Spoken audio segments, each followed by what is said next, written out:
Good morning, students. Today we are going to start our new chapter, which is very interesting. The name of the chapter is Sorting Materials into Groups. Today we will learn that how we can classify the materials into different groups. Let's start the chapter. There are variety of objects around us. Students, you see a different variety of objects around you. आप अपने आसपास बहुत सारी चीज़ें देखते हो. These objects have different shapes, colors and uses. सभी objects अलग अलग shapes के होते हैं, colors के होते हैं और उनके different uses होते हैं. Like you can see in this picture, like color box, then books, pencils, other stationery, cup, plate, table lamp, table clock, then football, then teddy bear.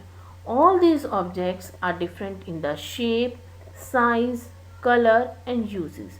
ये जितने भी objects हैं ये सभी एक दूसरे से different हैं. Why? Due to their different shapes, different colors, different size and different uses.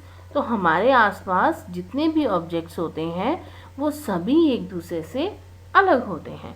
Actually objects are the things which are present around us. ये सभी थिंग्स जो हैं इन्हें हम क्या कहते हैं? Objects. But these objects these are made of some material. Like a football is made up of rubber और plastic. Okay. And a paper plate is made up of paper. A book is made up of paper. Okay. A chair is made up of wood. Okay. So different things are made up of different materials, or we can say that the objects are made up of different materials. Let's do an activity. हम फटाफट एक छोटी सी और simple सी activity start करते हैं.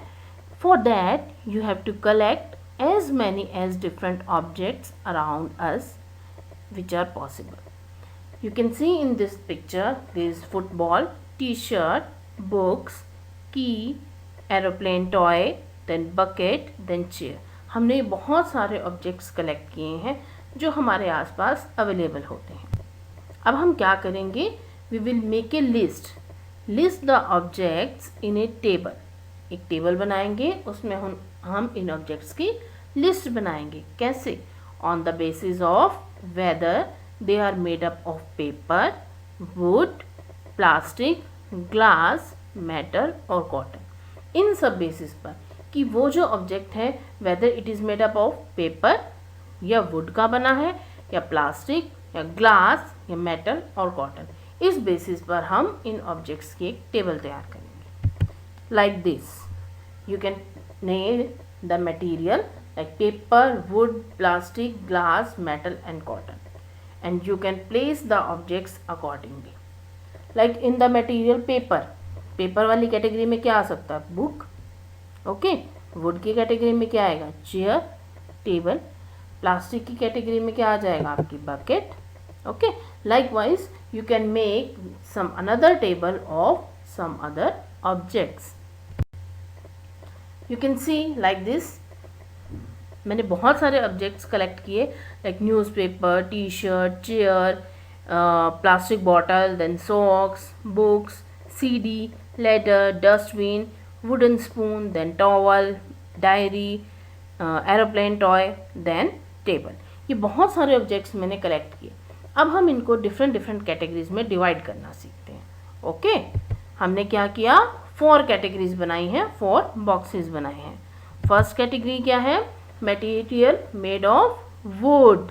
Second category material made of cotton. Third category material made of plastic.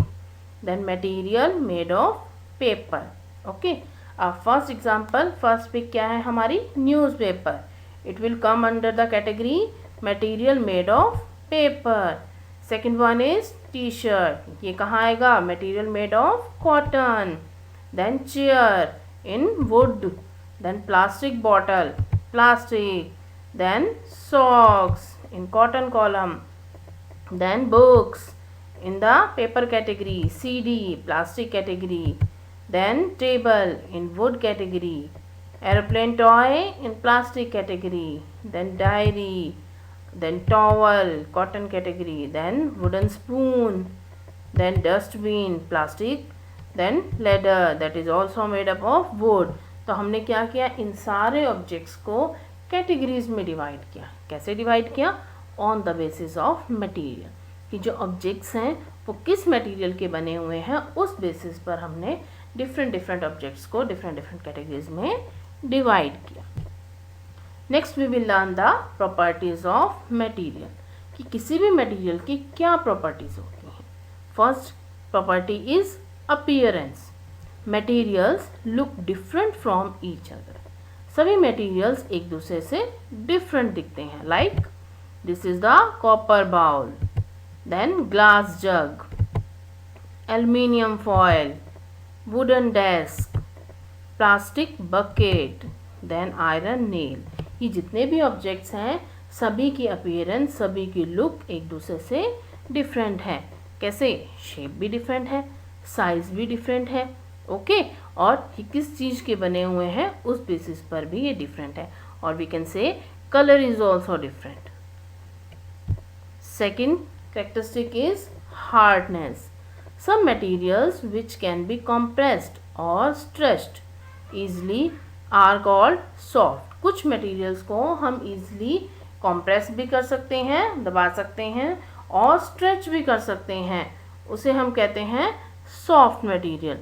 While some other materials which are difficult to compress are called hard.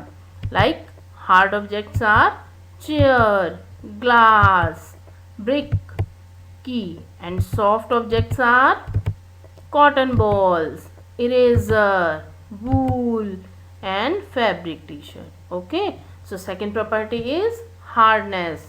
Third one is solubility. Substances which get dissolved in water.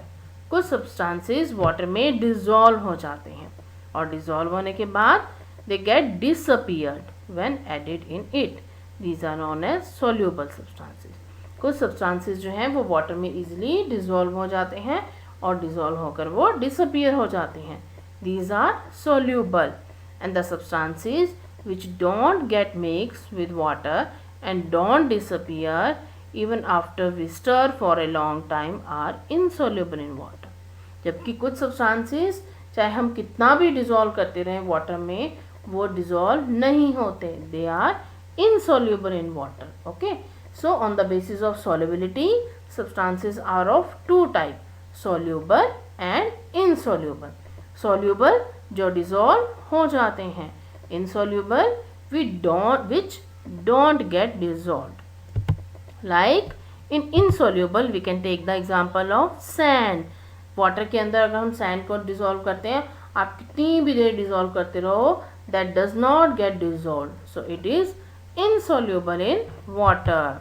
Then oil, अगर आप water के अंदर oil mix करते हो, then oil make the separate layer above the water. So sand and oil, these are the example of insoluble substances. And soluble substances like sugar and salt, जैसे आप पानी के अंदर डिसॉल्व करते हो, sugar and salt they get easily dissolved in the water, so they are soluble substances. Next characteristic is objects may float or sink in water. कुछ objects पानी के अंदर float करते हैं, यानी कि ऊपर रहते हैं, तैरते रहते हैं, और कुछ उसके अंदर sink हो जाते हैं, यानी कि डूब जाते हैं.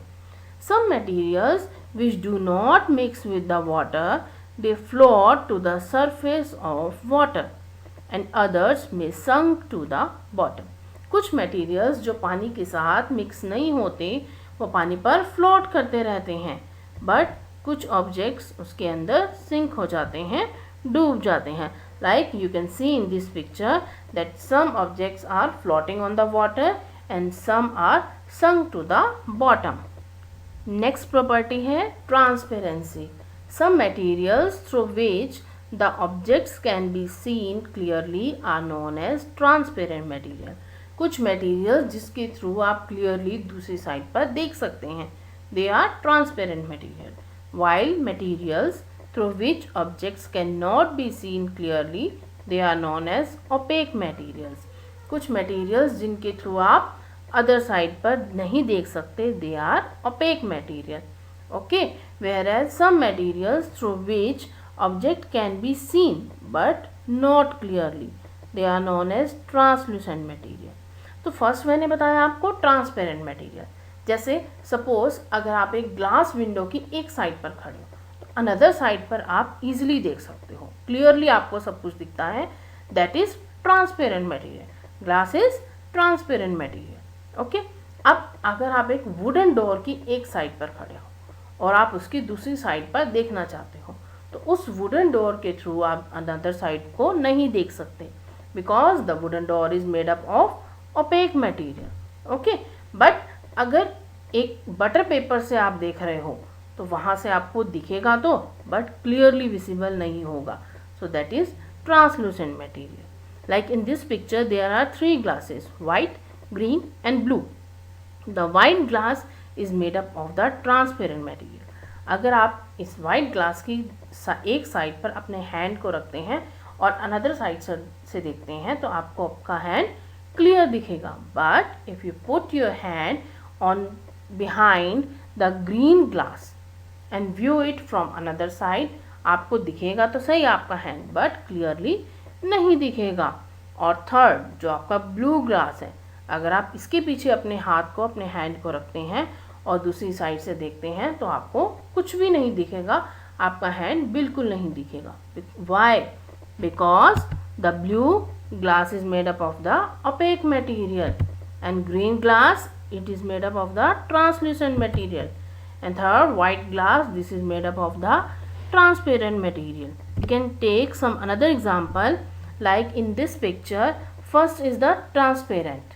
Okay, a man is taking a glass, उसने एक ग्लास पकड़ा हुआ है और उस ग्लास से आपको वो क्लियर दिख रहा है. Okay, you can clearly see the face of that man, दिख रहा है ना बच्चों आपको. और second one, in the girl is visible to you, her face is visible to you but not clearly. आप गर्ल के फेस को देख तो पा रहे हैं बट क्लियरली नहीं देख पा रहे. Why? Because she is using the translucent object. और थर्ड इमेज में क्या है, इस मैन के फेस को आप देख पा रहे हो? नहीं, बिल्कुल भी नहीं दिख रहा ना आपको इस मैन का face. Why?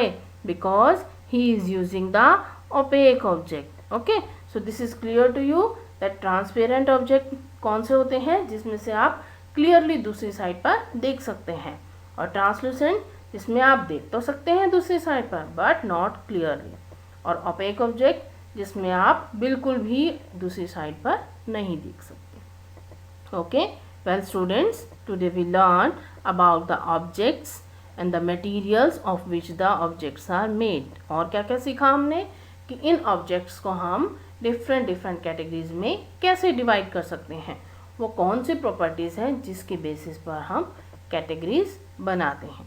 Thank you students. If you have any doubt, then you can ask in the comment section below.